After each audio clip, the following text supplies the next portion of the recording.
So hello students, first we shall start with this question.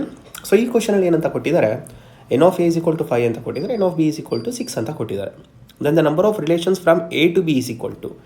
So ನಮಗೆ ಗೊತ್ತಿದೆ number of relations if students n of a is equal to p, n of b is equal to q, then number of relations from a to b.